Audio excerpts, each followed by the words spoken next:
बिस्मिल्लाहिर्रहमानिर्रहीम, अस्सलाम वालेकुम।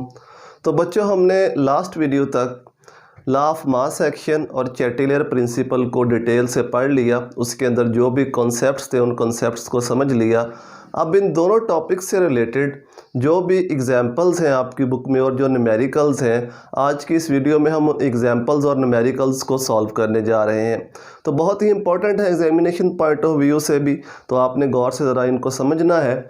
एग्जाम्पल नंबर 1 है, स्टेटमेंट में साथ साथ पढ़ते जाता हूँ और साथ साथ इसको समझते जाते हैं कि उसने पूछा क्या है और इसे सॉल्व कैसे करना है।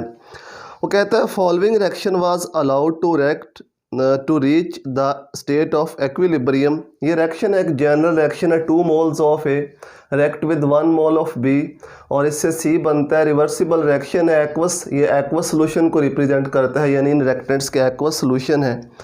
फिर वो कहता है initial amounts of the reactants present in 1 decimetre cube. Initial amounts उसने बताई हैं कि इन रिएक्टेंट्स की कितनी है 1 डेसीमीटर क्यूब सोल्यूशन के अंदर। वर 0.5 मोल्स ऑफ ए। यहाँ पे हम इनिशियल कंसंट्रेशंस इनकी लिख लेते हैं। इनिशियल कंसंट्रेशन यानी रिएक्शन स्टार्ट होने से पहले हमने इनकी कितनी कंसंट्रेशंस ली हैं। तो ए के उसने लिए हैं 0.5 मोल्स, 0.5 मोल ये हमने लिख लिए। बी के उसने लिए हैं 0.6 moles of B, 0.6 moles of B, ये बी के मोल हैं। और एंड इसके 0 मोल होंगे, ज़ाहिर बात है सी के 0 मोल होंगे, अभी रिएक्शन स्टार्ट नहीं हुआ। फिर वो लिखता है at equilibrium the amounts were 0.20 moles of A. जब एक्विलिब्रियम अटेन हुआ, ज़ाहिर बात है ये रिवर्सिबल रिएक्शन है, रिएक्शन चलेगा, ये आपस में रिएक्ट करेंगे, कुछ देर बाद एक्विलिब्रियम अटेन हो जाएगा। तो जब एक्विलिब्रियम अटेन हुआ उस वक़्त जो ए की कंसंट्रेशन थी वो थी 0.20 मोल्स, 0.20 मोल्स। बी की कंसंट्रेशन थी 0.45 मोल्स, 0.45 मोल्स ऑफ बी। और ये कितना बना, सी की कंसंट्रेशन भी उसने बता रखी है 0.15 moles of C, 0.15 moles of C. ये इनिशियल कंसंट्रेशंस थी, ज़ाहिर बात है इसकी इनिशियल कंसंट्रेशन 0 होगी प्रोडक्ट की जब अभी रिएक्शन स्टार्ट नहीं हुआ। जब एक्विलिब्रियम अटेन हुआ तो ये कंसंट्रेशंस थी। अब वो कहता है कैलकुलेट द एक्विलिब्रियम कांस्टेंट। हमने के सी यानी एक्विलिब्रियम कांस्टेंट को हमने कैलकुलेट करके बताना है कि इसकी कितनी वैल्यू आती है। तो पहले हम के सी की एक्सप्रेशन लिख लेते हैं, सिंपल तरीका है इस रिएक्शन के लिए। के सी की एक्सप्रेशन लिख लो। ऊपर आएंगी प्रोडक्ट की कंसंट्रेशन, प्रोडक्ट क्या है सी।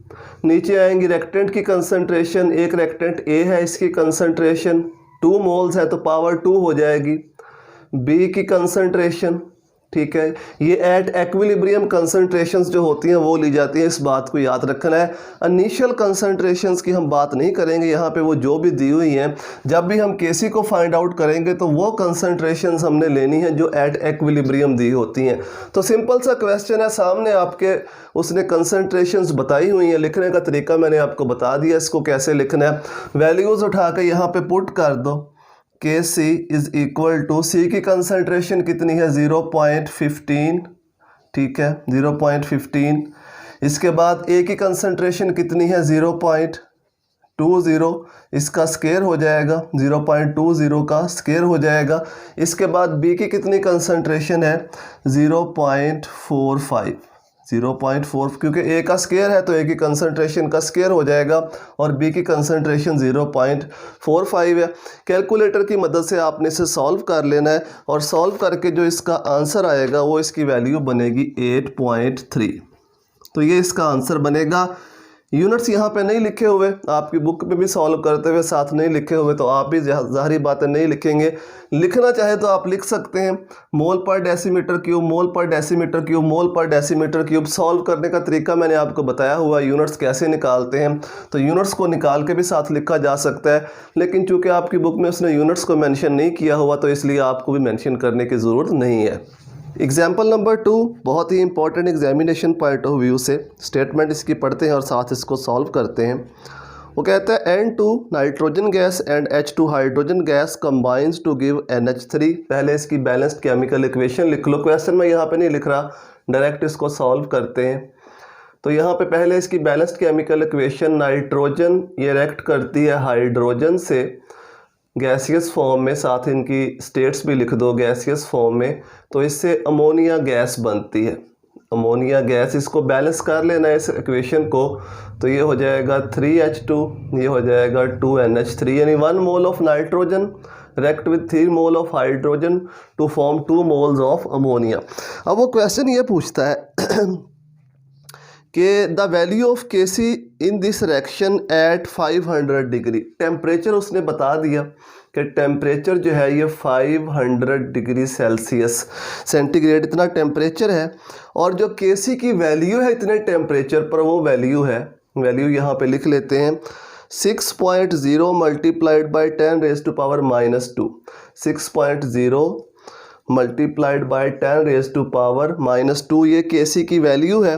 वो कहते हैं calculate the value of Kp। Kp की वैल्यू हमने कैलकुलेट करनी है, Kp को हमने कैलकुलेट करके बताना है। तो यहाँ पे हमने लास्ट वीडियोस के अंदर Kp और Kc का रिलेशन पढ़ा हुआ है, उसी रिलेशन को यूज़ करते हुए इस क्वेश्चन को हम सॉल्व करेंगे। रिलेशन कुछ यूँ था, Kp is equal to Kc into RT delta n, into RT delta n। इन ये वाली सारी वैल्यूज़ हमें चाहिए Kp की वैल्यू निकालने के लिए। तो Kc तो उसने दिया हुआ है, ठीक है, 6.0 10⁻⁻², वो यहाँ पे पुट करेंगे। R जो है यह है जनरल गैस कांस्टेंट, ठीक है, पढ़ा हुआ 3rd चैप्टर के अंदर जनरल गैस कांस्टेंट। इसकी वैल्यू हमने खुद याद रखनी है और खुद ही उसको याद रख के यहाँ पे लिखना है, ये क्वेश्चन में अक्सर दी नहीं होती। तो वैल्यू इसकी है 0.0821 ATM डेसीमीटर क्यूब पर मोल पर केल्विन, ये इसकी वैल्यू है। ये वैल्यू इसकी पुट करेंगे आर की।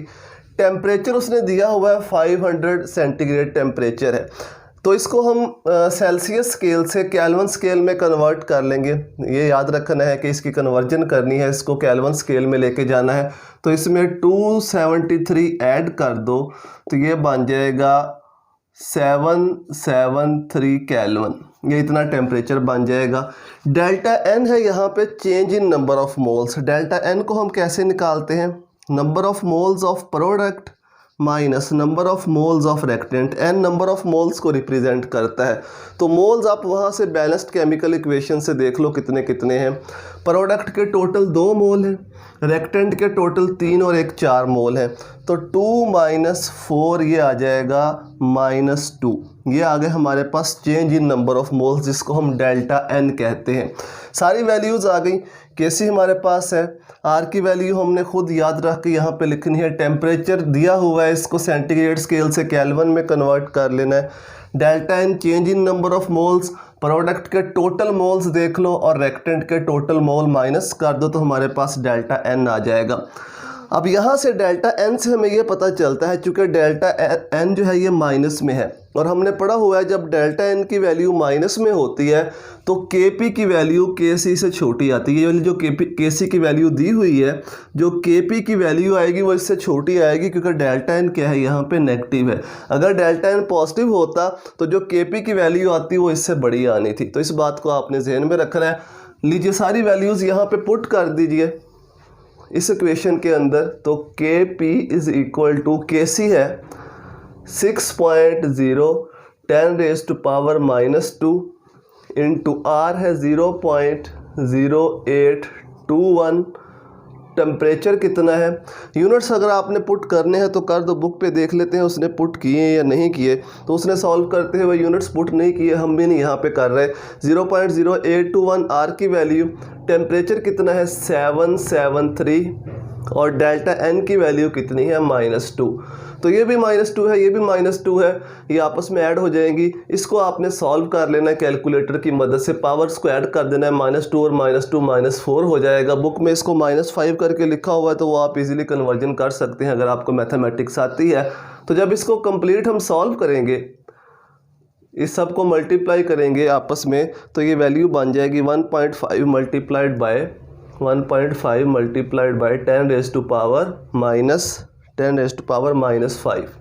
10⁻⁻5। तो ये वैल्यू बनेगी। अगर आप इसको कैलकुलेटर की मदद से सॉल्व करेंगे तो ये इसका आंसर आएगा। Kp की इतनी वैल्यू बनेगी। ये Kc के मुकाबले में ये वाली वैल्यू जो होगी ये छोटी होगी। -4 में भी आंसर लिख रहे हैं तो गलत नहीं होगा अगर उसको बाद में -5 में आप कन्वर्ट कर दें, क्योंकि बुक में -5 में लिखा हुआ है और जो पेपर चेक करने वाले होते हैं अक्सर उसी आंसर को फॉलो कर रहे होते हैं जो आपकी बुक में दिया गया होता है। तो आपने कोशिश करनी है कि वही आंसर लिखना है जो आपकी बुक में दिया हुआ है। तो ये सेकेंड एग्जाम्पल बहुत ही इंपॉर्टेंट है एग्जामिनेशन पॉइंट ऑफ व्यू से और बहुत बार रिपीट हुई है ये लॉन्ग क्वेश्चन के अंदर। तो बहुत गौर से आपने इसे देखना है। बहुत आसान है, 2-3 बार करके देखोगे तो ये आपको याद हो जाएगी। एक्सरसाइज क्वेश्चन नंबर 19 थोड़े लेंथी क्वेश्चन है, थोड़े मुश्किल हैं जो एक्सरसाइज वाले क्वेश्चन हैं। तो आपने बहुत ही ध्यान से इनको समझना है और इनकी प्रैक्टिस करनी है। ध्यान से समझ के प्रैक्टिस करके आप इन क्वेश्चंस को करोगे तो इंशाल्लाह ये आपको याद हो जाएंगे। देखिए क्वेश्चन नंबर 19 की स्टेटमेंट है Kc value for the following reaction is at 520 centigrade temperature दिया हुआ है। तो पहले हम रिएक्शन लिख लेते हैं उसकी balanced chemical equation. Hydrogen iodide इसकी डीकम्पोजिशन हो रही है और इससे बनता है हाइड्रोजन बनता है, इससे आयोडीन बनती है, आयोडीन। ठीक है, हाइड्रोजन आयोडाइड की डीकम्पोजिशन का रिएक्शन दिया हुआ और ये गैसियस फेज़ में है रिएक्शन, गैसियस फेज़ में। इसके लिए जो Kc की वैल्यू दी हुई है वो है 0.016, Kc 0.016। टेम्परेचर उसने दिया हुआ है, हालांकि टेम्परेचर की ज़रूरत नहीं होगी इस क्वेश्चन में, फिर भी यहाँ लिख लेते हैं 520 सेंटीग्रेड। तो ये टेम्परेचर दिया हुआ है। वो कहते हैं एक्विलिब्रियम मिक्सचर कंटेन्स। अब ज़ाहिर बात है रिवर्सिबल रिएक्शन है तो रिवर्सिबल रिएक्शन में कुछ देर बाद एक्विलिब्रियम अटेन हो जाएगा। इनिशियल कंसंट्रेशंस नहीं उसने बताई हुई कि इनिशियली हमने कितने इसके मोल्स लिए, कितनी कंसंट्रेशन ली। उसने एक्विलिब्रियम कंसंट्रेशंस बताई हुई हैं। जब रिएक्शन के दौरान एक्विलिब्रियम अटेन हो गया, फर्स्ट एक्विलिब्रियम, तो उस वक्त इन तमाम की रिएक्टेंट्स के और प्रोडक्ट्स की जो कंसंट्रेशंस थी वो यहाँ पे बताई हुई हैं। तो वो कहता है एक्विलिब्रियम मिक्सचर, यानी जब एक्विलिब्रियम अटेन हुआ तो फिर कंसंट्रेशंस क्या थी, यानी जब फर्स्ट एक्विलिब्रियम जब आया तो हाइड्रोजन आयोडाइड की कंसंट्रेशन है 0.08 मोल, 0.08 मोल हाइड्रोजन आयोडाइड की कंसंट्रेशन है। फिर वो कहता है 0.01 मोल आयोडीन की कंसंट्रेशन है, 0.01 मोल हाइड्रोजन की कंसंट्रेशन है और 0.01 मोल ही आयोडीन की कंसंट्रेशन है। इन दोनों की 0.01 मोल हाइड्रोजन की कंसंट्रेशन और 0.01 मोल आयोडीन की कंसंट्रेशन है। अब वो लिखता है next page, to this mixture more hydrogen iodide is added. Le Chatelier principle यहाँ पे अप्लाई होगा। उसने कहा एक्विलिब्रियम अटेन हो गया, ये फर्स्ट एक्विलिब्रियम पे इनकी कंसंट्रेशन रिएक्टेंट्स और प्रोडक्ट्स की, हमने इसमें मज़ीद हाइड्रोजन आयोडाइड ऐड कर दिया। हाइड्रोजन जब आयोडाइड मज़ीद ऐड किया तो वो लिखता है so that it's new concentration is 0.096 मोल। तो इसकी जो न्यू कंसंट्रेशन है वो कितनी हो गई, 0.096 मोल इतनी हो गई इसकी new concentration hydrogen iodide add करने के बाद। क्वेश्चन वो पूछता है what will be the concentration of hydrogen iodide, hydrogen and iodine when equilibrium is re-establish. जाहिर बात है ले चैटलियर प्रिंसिपल अप्लाई होगा। ये जो सिस्टम होगा ये फॉरवर्ड डायरेक्शन में मूव करेगा, दोबारा से एक्विलिब्रियम अटेन होगा। जब दोबारा एक्विलिब्रियम अटेन होगा तो कितनी कंसंट्रेशंस होंगी वो हमने बतानी, यानी सेकंड एक्विलिब्रियम जब अटेन होगा उस वक्त कितनी कंसंट्रेशंस होंगी ये हमने बतानी है। तो हाइड्रोजन आयोडाइड हमने ऐड किया, हाइड्रोजन आयोडाइड ऐड करने के बाद इसकी कंसंट्रेशन यहाँ से बढ़ के यहाँ हो गई। अब ज़ाहिर बात है सिस्टम ने किस डायरेक्शन में मूव करना है, फॉरवर्ड डायरेक्शन में। जो नया हाइड्रोजन आयोडाइड हमने ऐड किया है उसमें से कुछ मोल्स, उसका कुछ हिस्सा प्रोडक्ट के अंदर कन्वर्ट होगा, क्योंकि सिस्टम ने फॉरवर्ड डायरेक्शन में मूव करना है। अब कितना कन्वर्ट होगा ये हमें नहीं पता। जब हमें नहीं पता होता तो हम सपोज कर लेते हैं कि इसमें से x हिस्सा या वाई हिस्सा या जी हिस्सा जो है वो प्रोडक्ट के अंदर कन्वर्ट हो गया। तो बैलेंस्ड केमिकल इक्वेशन हमें ये बताती है कि हम जितना भी हाइड्रोजन आयोडाइड लेंगे उसके 2 मोल्स उसका जो सेकंड पार्ट होगा वो किस में कन्वर्ट हो जाएगा, प्रोडक्ट के अंदर। जितना भी हम हाइड्रोजन आयोडाइड लेंगे उसके 2 मोल्स किस में कन्वर्ट हो जाएंगे, प्रोडक्ट के अंदर। तो सपोज हमने इसकी जो कंसंट्रेशन बढ़ाई थी उसमें से कितने मोल जो है वो इस तरफ आ गए -2x। अगर यहाँ पे 1 मोल होता हाइड्रोजन का तो हम यहाँ पे कर देते -x। अब चूंकि यहाँ पे 2 मोल यूज़ हो रहे हैं तो यहाँ पे करेंगे -2x।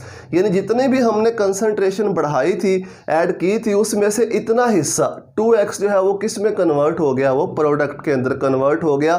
तो जब ये सेकंड एक्विलिब्रियम एस्टेब्लिश होगा, सेकंड एक्विलिब्रियम जब एस्टेब्लिश होगा तो ये सिचुएशन होगी, यानी इसमें से जो कंसंट्रेशन हमने बढ़ाई है उसमें से इतने मोल इस साइड पे आ चुके होंगे।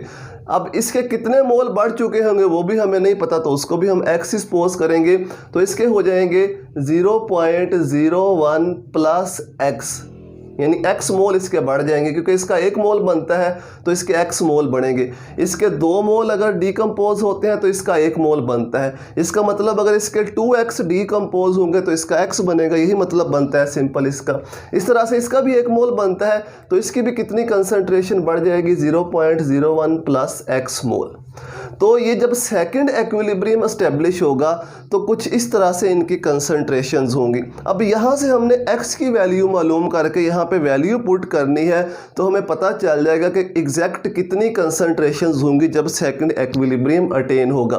फिर से देख लो, ये फर्स्ट एक्विलिब्रियम की कंसंट्रेशन उसने बता दी हमें।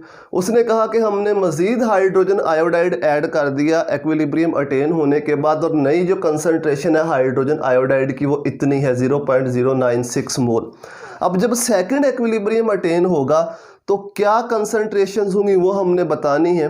तो पहले हमने सेकंड एक्विलिब्रियम जब अटेन होगा सपोज कर लिया कि ये कंसंट्रेशंस होंगी, यानी जो हमने हाइड्रोजन आयोडाइड की कंसंट्रेशन बढ़ाई थी उसमें से कुछ प्रोडक्ट में कन्वर्ट हो जाएंगी। कितनी कन्वर्ट हो जाएंगी, इसके 2x जाएंगे तो इसमें से 2x माइनस कर देंगे। इसके x बढ़ेंगे तो इसमें x ऐड कर देंगे, इसके भी x बढ़ेंगे तो इसमें x ऐड कर देंगे। ये सेकंड एक्विलिब्रियम के ऊपर कंसंट्रेशंस होंगी। अब हमने जो x है उसकी वैल्यू मालूम करके यहाँ पे x की वैल्यू पुट करनी है तो हमें सेकंड एक्विलिब्रियम के ऊपर एग्जैक्ट कंसंट्रेशंस मिल जाएंगी। तो Kc लिख लो इस रिएक्शन के लिए। Kc की वैल्यू यानी Kc की एक्सप्रेशन क्या बनेगी, हाइड्रोजन की कंसंट्रेशन आयोडीन की कंसंट्रेशन ओवर हाइड्रोजन आयोडाइड, यानी रिएक्टेंट की कंसंट्रेशन। चूँकि इसके 2 मोल हैं तो इसका स्क्वायर हो जाएगा।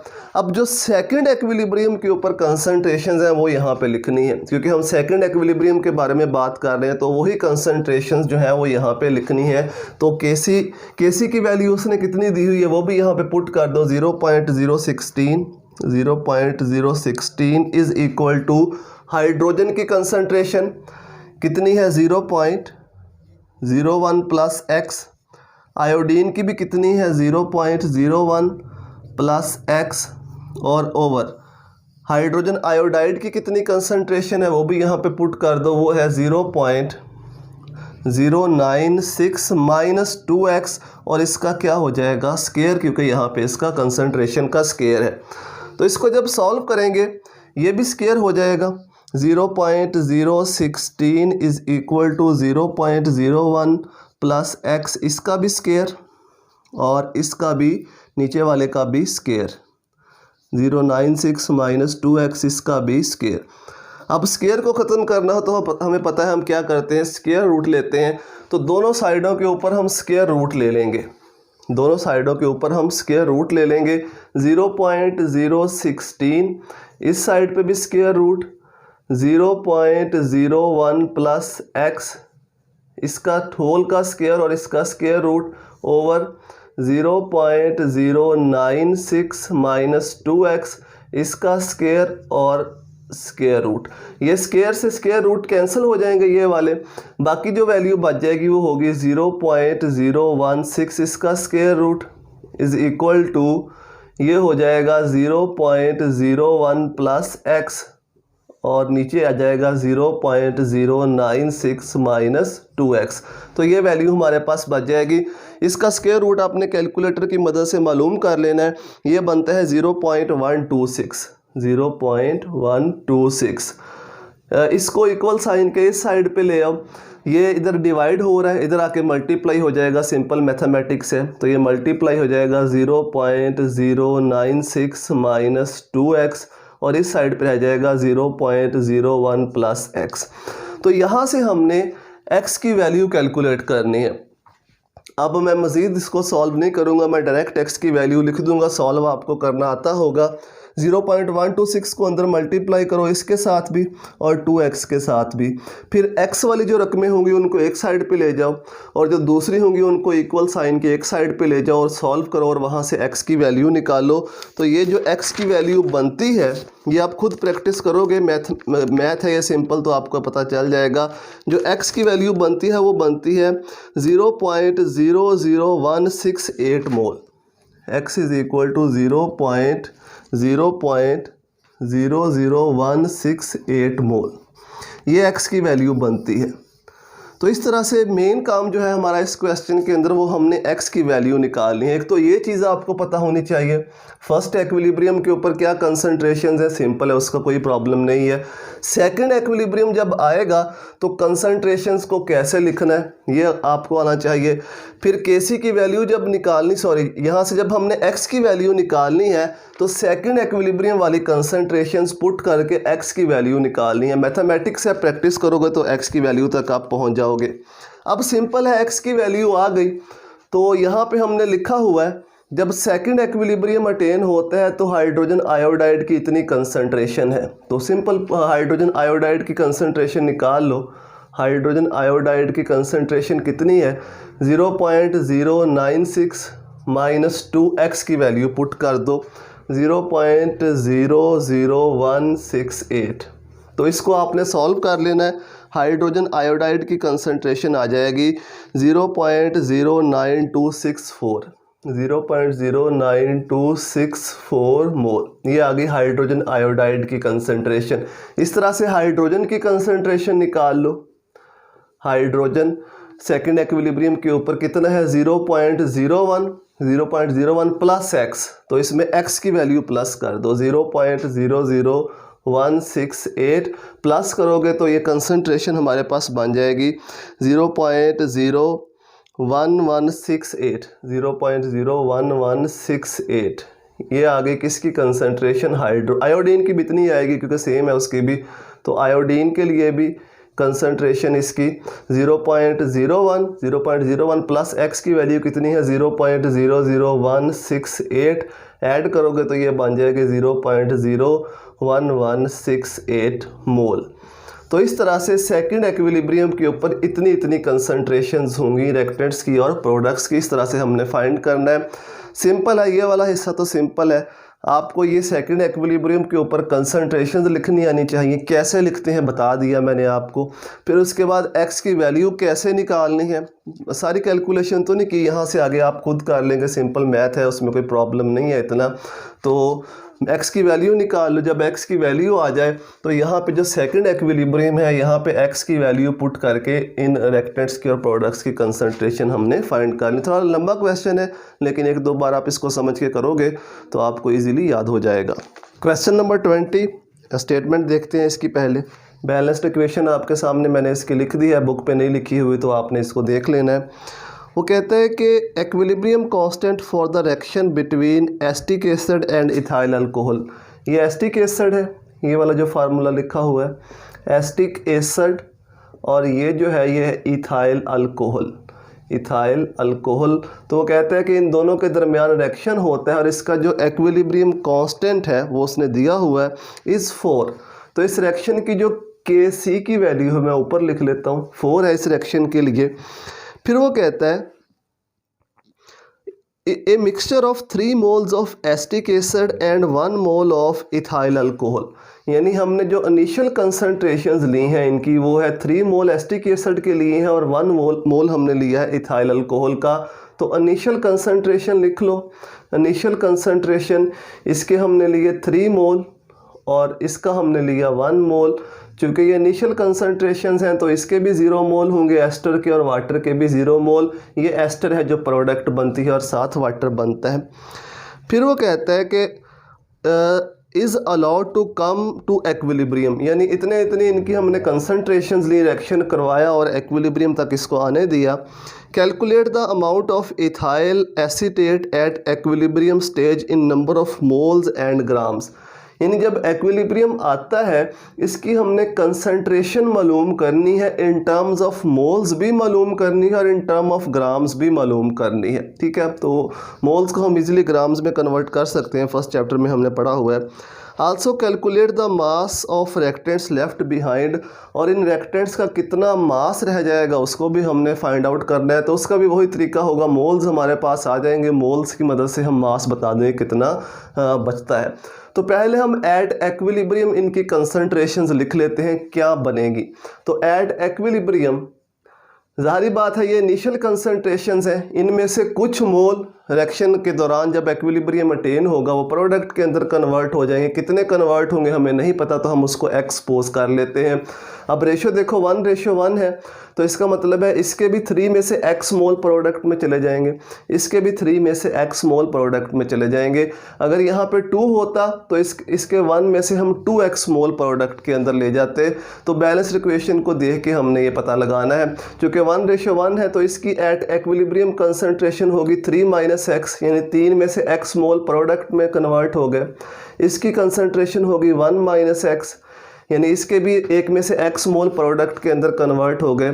और एट एक्विलिब्रियम इसके भी x मोल बन गए, एस्टर के और वाटर के भी x मोल बन गए। वाटर का उसने पूछा नहीं है लेकिन यहाँ पे हम इसको लिख देते हैं। तो एट एक्विलिब्रियम कुछ इस तरह से इनकी कंसंट्रेशंस होंगी। तो पहले हम इसके लिए अगेन x की वैल्यू निकालेंगे। x की वैल्यू हमें पता होगी तो हम यहाँ पे पुट करके इनका जो भी उसने हमसे पूछा है वो हम उसको कैलकुलेट कर सकते हैं। तो पहले इसके लिए Kc की वैल्यू निकालो, यानी Kc इक्विलिब्रियम कांस्टेंट की एक्सप्रेशन लिखो। पूरी एक्सप्रेशन ही मैं लिख रहा, बहुत लेंथी हो जाएगा। ऊपर आपको पता है प्रोडक्ट की कंसंट्रेशन आएंगी, नीचे रिएक्टेंट की कंसंट्रेशन आएंगी। प्रोडक्ट की कंसंट्रेशन कितनी है, x × x। वाटर के भी x मोल हैं और एस्टर के भी x मोल हैं, ये एक्विलिब्रियम के ऊपर वाटर के भी x मोल, प्रोडक्ट के भी, इसके भी x मोल, एस्टर के भी। और नीचे रिएक्टेंट की कंसंट्रेशन 3 - x × 1 - x। ठीक है, ये रिएक्टेंट की कंसंट्रेशन है एट एक्विलिब्रियम। तो Kc की वैल्यू उसने दी हुई है, वो Kc की वैल्यू हम यहाँ पे पुट कर देंगे 4x, और x ये x का स्क्वायर हो जाएगा। इसको आपने सॉल्व कर लेना है। ये बन जाएगा 3 को 1 से मल्टीप्लाई करेंगे 3 को x से मल्टीप्लाई करेंगे -3x, x को 1 से -x और x को x से माइनस प्लस हो जाएगा, x का स्क्वायर हो जाएगा। तो ये आ जाएगा हमारे पास। अब इसको मज़ीद आपने सॉल्व कर लेना है। इस पूरी वैल्यू को ये जो डिवाइड हो रहा है इसको उठा के इस साइड पे ले आओ, इधर डिवाइड हो रहा है इधर आके मल्टीप्लाई हो जाएगा। ये बन जाएगा 4 × 3 - 3x - x + x² और इज़ इक्वल टू इधर आ जाएगा x²। तो इसको मल्टीप्लाई कर दो अंदर, ये बन जाएगा 12 माइनस, बल्कि पहले इसको सॉल्व कर लो, इस वाले हिस्से को सॉल्व करेंगे। चलिए ऐसे कर लेते हैं। 12 ये हो जाएगा 12x, ये हो जाएगा 4x, ये हो जाएगा 4x² is equal to x²। इस x² को भी उठा के इस साइड पे ले आना है।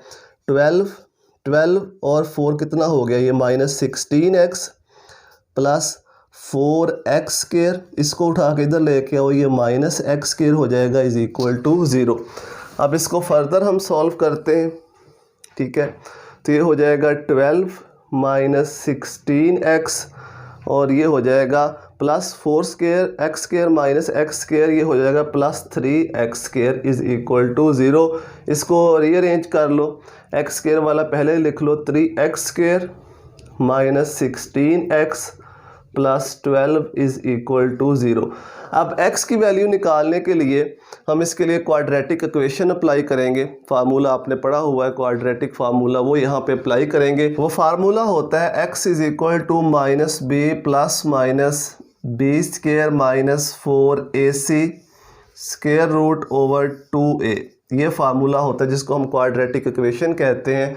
तो यहाँ पे a b c की वैल्यूज़ हमें चाहिए। जो x स्क्वायर के साथ होती है ये a की वैल्यू है 3, जो x के साथ ये b की वैल्यू -16 और जो अकेली है ये c की वैल्यू 12। तो ये वैल्यूज़ यहाँ पे पुट कर दो, ये हमारे पास बन जाएगा -b यानी माइनस इंटू -16, ठीक है।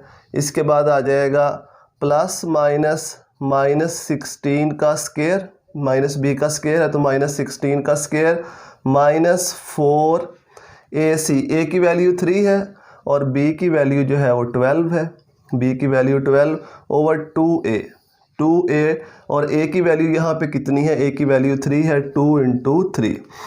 तो यहाँ पे स्क्वायर रूट आ जाएगा, स्क्वायर रूट, ठीक है, इस तरह से। तो इसको आपने अच्छे तरीके से ध्यान से इसको सॉल्व करना है।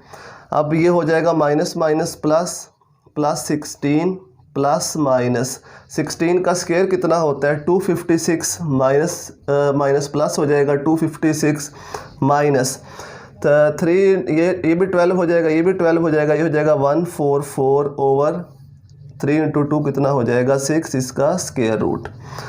तो इसको माइनस कर लेना है, इसमें से माइनस करके देख लो कितनी वैल्यू बनती है। x is equal to 16 plus minus, तो इसमें से इसको अगर माइनस करेंगे कितना बचेगा, ओवर कितना हो गया इसका 6। तो इसका स्क्वायर रूट आपने देख लेना कितना बनता है 112 का, ये इसका स्क्वायर रूट बनता है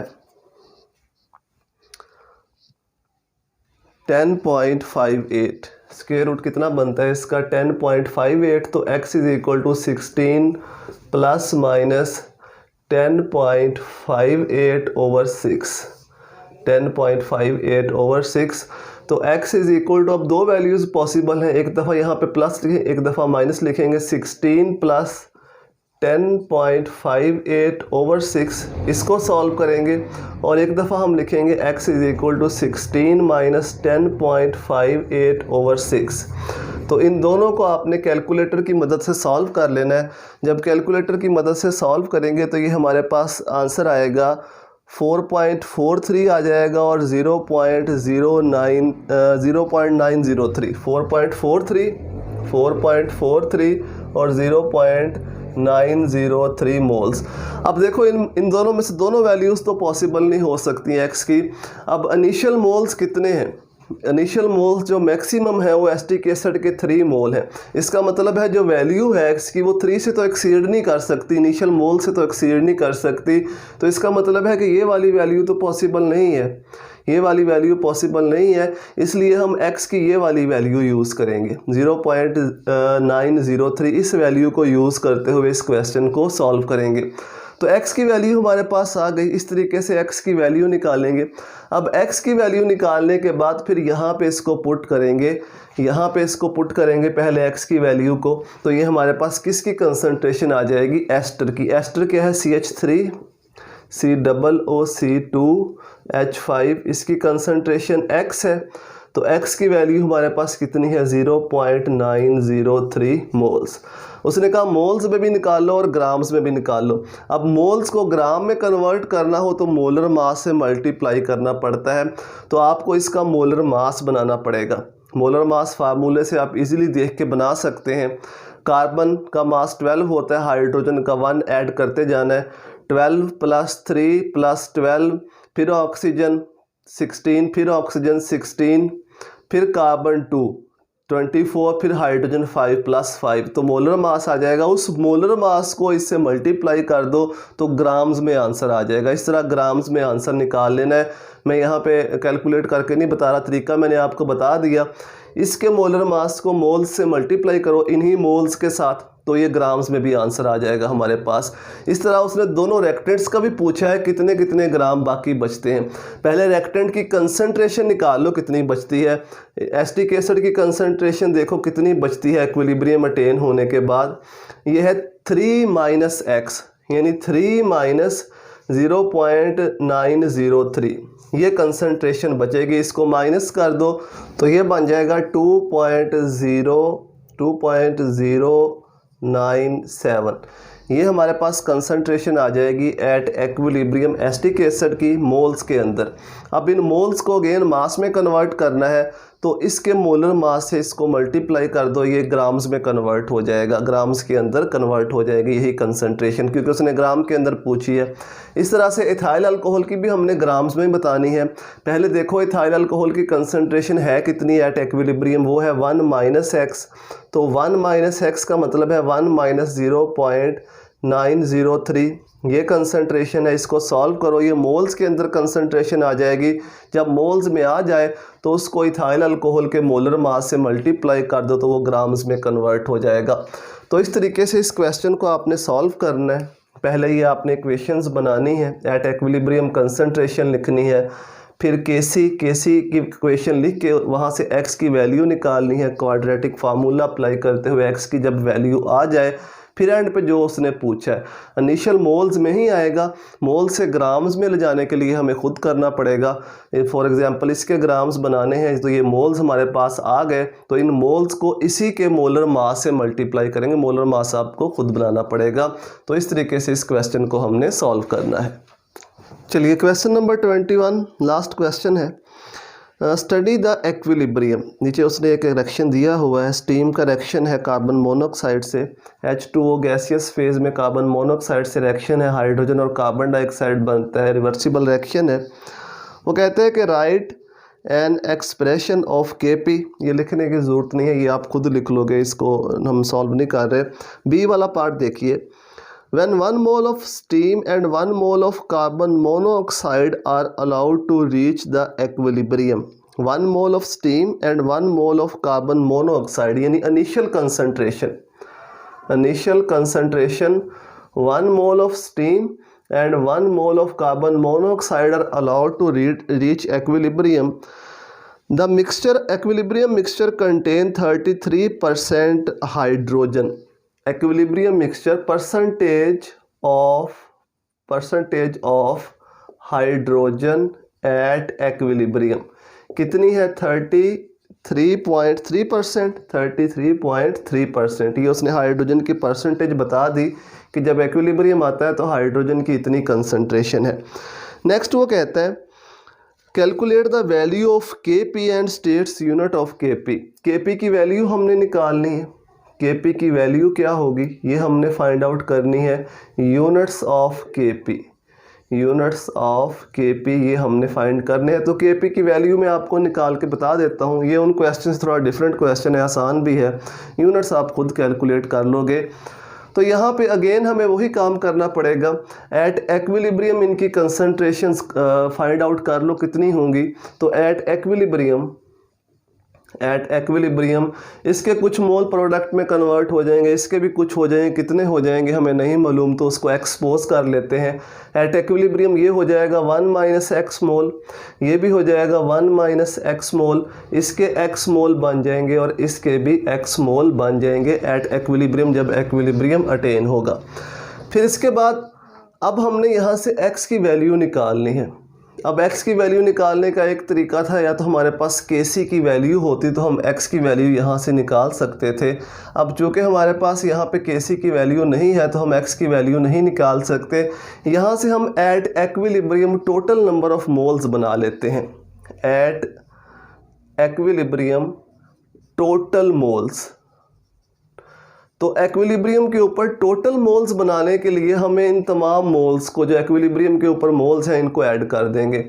वाटर के कितने हैं 1 - x प्लस CO के कितने हैं 1 - x प्लस हाइड्रोजन के कितने हैं x मोल, कार्बन डाइऑक्साइड के कितने हैं x मोल। तमाम मोल्स को हमने ऐड कर दिया तो ये -x plus x minus x ये कैंसिल हो जाएगा। तो at equilibrium total number of moles आ जाएंगे 2। Total number of moles at equilibrium कितने आ गए 2। अब यहाँ पे उसने हाइड्रोजन की हमें परसेंटेज बताई हुई है। अब हमें हाइड्रोजन की परसेंटेज बताई हुई है, वहाँ से हम हाइड्रोजन के नंबर ऑफ मोल्स फाइंड कर सकते हैं। अब सिंपल आपने परसेंटेज का फार्मूला लगाना है। देखो क्या फार्मूला होता है, percentage of hydrogen is equal to, यहाँ पे आ जाएंगे मोल्स ऑफ हाइड्रोजन, नीचे आ जाएंगे टोटल मोल्स जो मिक्सचर के टोटल मोल्स हैं वो हम यहाँ पे निकाल लिए हैं हमने, मल्टीप्लाइड बाय 100 से इसे मल्टीप्लाई कर दो तो यहाँ पे परसेंटेज ऑफ हाइड्रोजन कितनी है, वो है 33.3%। मोल्स ऑफ हाइड्रोजन ये हमने निकालने हैं, टोटल मोल्स कितने हैं वो हमने निकाले 2 मल्टीप्लाइड बाय 100। तो इसको सॉल्व कर लो। Moles of hydrogen, moles of hydrogen ये हमारे पास कितने आ जाएंगे, 33.3 मल्टीप्लाइड बाय 2 डिवाइडेड बाय ये 100, ये आ जाएगा 0.67 मोल्स।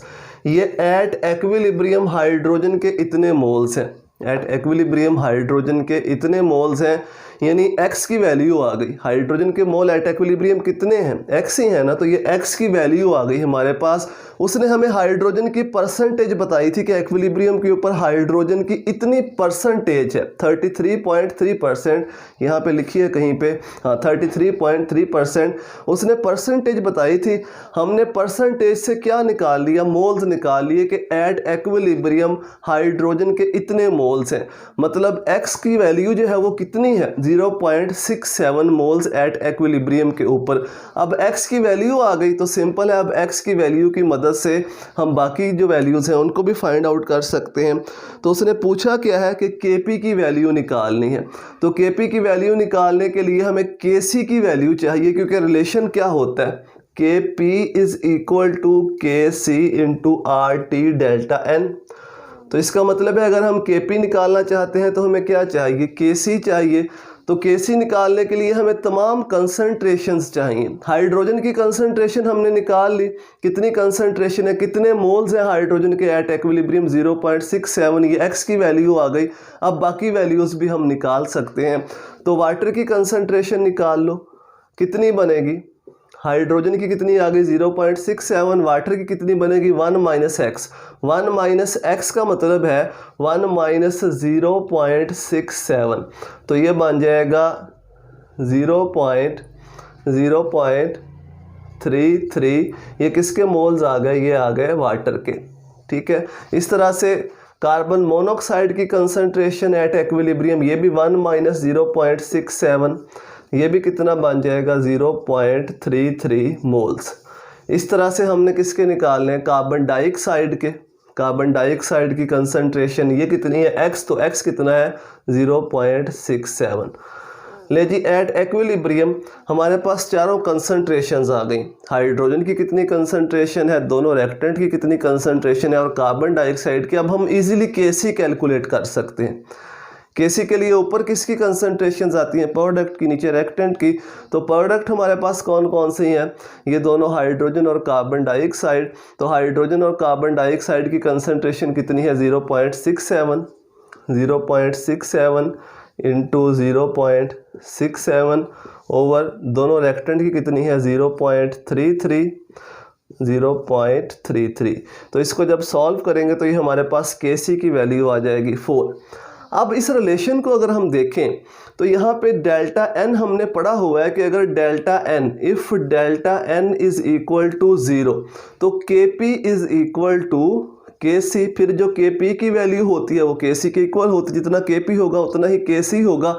डेल्टा n क्या है, change in number of moles. तो change in number of moles निकाल लो, 1 mole water, 1 mole carbon monoxide, 1 mole hydrogen, 1 mole carbon dioxide, total 2 mole इस साइड पे हैं, 2 मोल इस साइड पे हैं। तो डेल्टा n क्या हो जाएगा, डेफिनेटली 0 हो जाएगा, change in number of moles. जब डेल्टा n 0 होगा तो Kp की वैल्यू किसके इक्वल आएगी, Kc के। इसलिए हम यहाँ पे लिखेंगे as delta n is equal to 0 so Kp is equal to Kc। तो Kp की वैल्यू भी कितनी होगी, Kp की वैल्यू भी 4 होगी। ठीक है, तो ये क्वेश्चन, उन क्वेश्चन जो पीछे हमने 2 क्वेश्चन किए हैं उनसे कदरे आसान है, लेकिन फिर भी प्रैक्टिस की ज़रूरत होगी। x की वैल्यू कैसे निकालनी है, यहाँ पे तरीका थोड़ा डिफरेंट होगा, क्योंकि यहाँ पे उसने Kc की वैल्यू हमें नहीं बता रखी। तो x की वैल्यू निकालने के लिए टोटल मोल निकाल लो। टोटल मोल निकालेंगे तो फिर हम ऐट जो परसेंटेज दी हुई है हाइड्रोजन की उसकी मदद से हम जो है वो x की वैल्यू निकाल लेंगे, यानी जो भी मोल्स आएंगे हाइड्रोजन के वही x की वैल्यू होगी एट एक्विलिब्रियम, और उसी वैल्यू की मदद से हम बाकी कंसंट्रेशंस भी मालूम कर लेंगे एट एक्विलिब्रियम। और एंड पे फिर हम बता देंगे कि चूँकि change in number of moles zero है तो जितने Kp की वैल्यू होगी उतनी ही Kc की वैल्यू। उम्मीद है कि ये सारे क्वेश्चंस जो आपको समझाए ये समझ में आ गए होंगे। फिर भी अगर कोई कन्फ्यूजन बाकी है तो आप कमेंट सेक्शन में मुझसे पूछ सकते हैं। अगर आपको वीडियोस हेल्पफुल लगती हैं तो शेयर कर दिया करें, वीडियो को लाइक भी कर दिया करें। दुआओं में याद रखिएगा। अल्लाह हाफिज़।